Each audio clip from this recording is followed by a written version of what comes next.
Saya tidak perlu mengajarkan trik sebetulnya.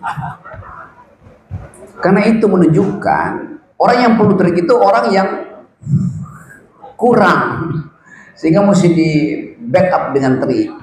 Kalau tadi saya terangkan bahwa kapasitas pasangan manis ini namanya aja udah manis. Kalau kita tambah trik dia jadi manis. Diperlukan tentu cara untuk mempengaruhi pikiran publik, bukan trik. Trik itu artinya sesuatu yang palsu tuh, yang mesti ada kejujuran tadi. Saya ambil contoh tadi, teman yang dari Universitas mana tadi, UIN, Universitas Islam Negeri Bandung. Okay. Dia pusing bagaimana menjelaskan bahwa stunting itu adalah problem pertama penurunan tingkat kecerdasan manusia. Apalagi triknya, coba kita lihat misalnya, saya random aja menjawab ya.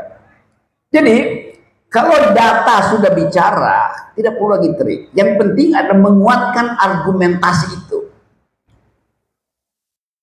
Ibu Atun adalah perempuan. Dia paham tentang keadilan bukan dari teori Baudrillard, bukan dari teori John Locke, bukan dari teori segala macam teori filosofi. Ibu Atun mengerti keadilan sejak dia mengandung bayinya. Kenapa?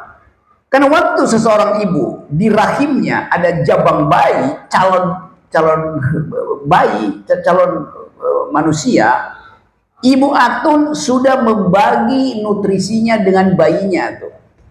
Yang dimakan oleh Ibu Atun 70% akan tiba di dalam sel-sel sang bayi, sang janin, melalui ari-arinya tuh. Suplai oksigen dari Ibu Atun ke bayinya itu yang akan menunjukkan apakah otak si bayi itu kecukupan oksigen apa tidak tuh. Saya beri contoh misalnya, ada satu tradisi di NTT atau NTB itu, bahwa ada masalah gender di situ karena seorang ibu yang baru melahirkan, dia wajib tidur di dapur bersama bayinya selama 30 atau 40 hari. Karena itu adalah kebudayaan. Dia tidur di dapur bersama bayinya dan tidak boleh makan daging. Kasus ini menarik untuk kita bicarakan. Apakah kasus ini local wisdom atau local kingdom? Bijak enggak? Secara kultural memang bijak karena itu perintah dari tradisi. Tapi kalau kita hitung, ibu yang tinggal di dapur selama 30 hari bersama bayinya, dia mengkonsumsi terus-menerus plumbum, timah hitam, mengkonsumsi karbon dioksida dari dapurnya tuh. Tidak boleh makan daging, artinya tidak boleh bayinya itu memperoleh zat besi dari daging. Kita mulai bongkar, apakah ini semacam peralatan laki-laki untuk mengendalikan istrinya? Sementara si laki-laki boleh pergi keluar rumah, istrinya tinggal di dapur. Karena mungkin dalam 30 hari si laki-laki memerlukan perempuan baru tuh. Ini yang kita sebut tadi, bagaimana menjelaskan itu. Tetapi tentu kita tidak mungkin mengucapkan itu di depan pemuka adat, bisa marah masyarakat adatnya. Tapi pelan-pelan kita bisa terangkan bahwa kalau ibu hamil oleh aturan kebudayaan harus tinggal di dapur, maka bayinya itu yang baru dia lahirkan akan mengalami kerusakan otak karena terus-menerus terpapar dengan timah hitam dari arang, CO2 dari asapnya itu. Jadi itu yang dimaksudkan tadi, bagaimana menerangkan yang ketua adatnya kita ajak diskusi itu. Begini Pak, kita tunjukkan data tadi bahwa ternyata di daerah itu kecerdasan manusia itu menurun, stuntingnya naik terus. Itu kemampuan kita untuk mengucapkan itu dengan bahasa lokal tuh. Tapi betul yang dimaksud oleh teman dari UIN tadi, bahwa kadangkala kita semua lahir dari rahim seorang ibu itu. Setelah kita dilahirkan dari rahim ibu, kita pindah ke rahim laki-laki. Apa itu rahim laki-laki? NKRI harga mati itu rahim laki-laki. Rapat Partai Putih itu rahim laki-laki. Apa namanya, kepala desa disuruh kumpul di Senayan itu rahim laki-laki. Banggar itu ke rahim laki-laki. Jadi kemampuan kita untuk mendeteksi dasar berpikir seseorang harus dimulai dari rem perempuan, karena kalau pindah ke rem laki-laki itu ketidakadilan. Nah, karena itu udah pas hari ini pemimpinnya ada seorang perempuan. Dia mengerti kesulitan hidup. Ibu Atun mengerti kesulitan hidup. Kemampuan itu sudah ada dari awal, yaitu ethics of care dalam filosofi feminisme. Dari awal ibu udah care. Apalagi kalau Ibu Atun itu dibantu dengan keahlian teknis oleh sang wakil yang tahu bagaimana anggaran itu dipecah pertama-tama untuk kepentingan kemakmuran.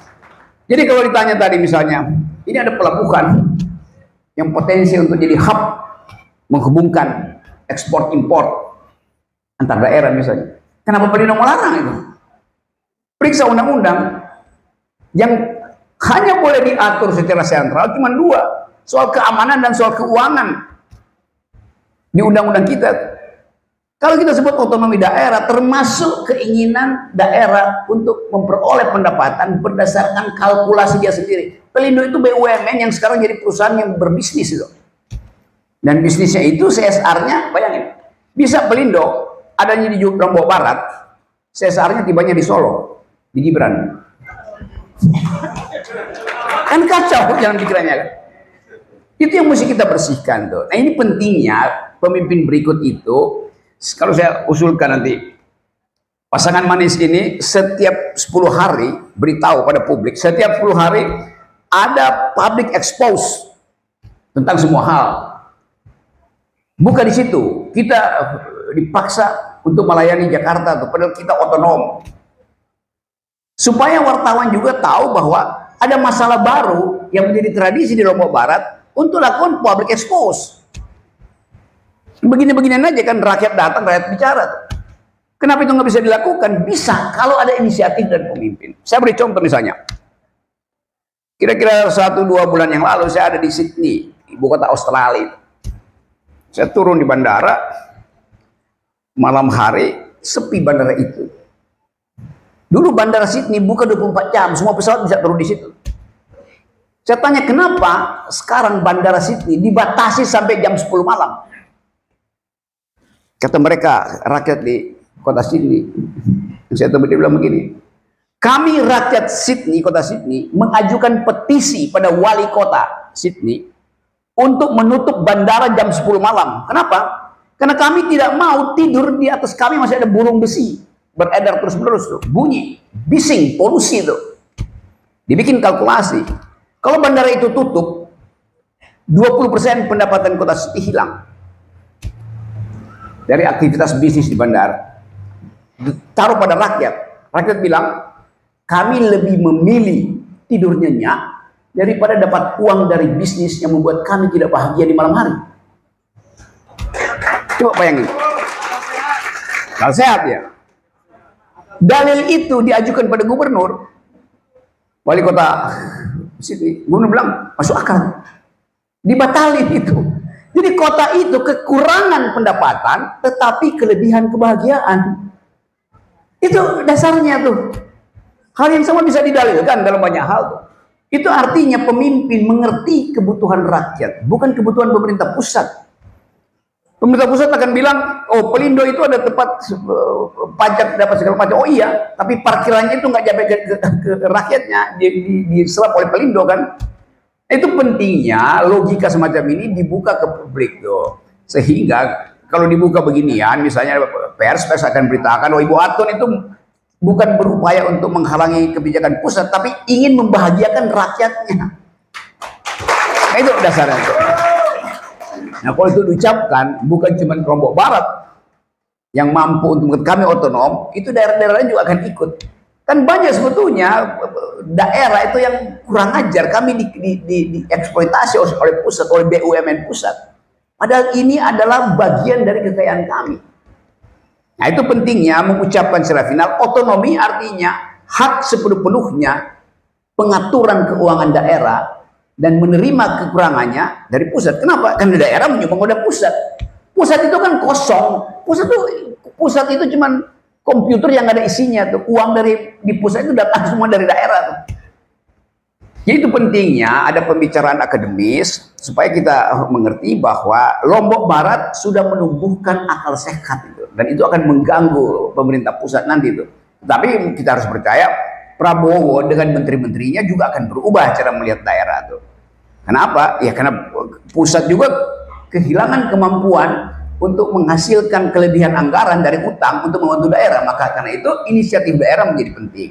Yang kita lagi bahas sekarang adalah bagaimana sinergi daerah itu justru yang punya potensi untuk menaikkan pertumbuhan ekonomi. Kira-kira itu masalahnya Pak. Terima kasih, dan pengalaman Bapak itu yang membuat kita berpikir ulang. Ternyata udah bertahun-tahun. Terima kasih. Oke, baik. Sama-sama Bung.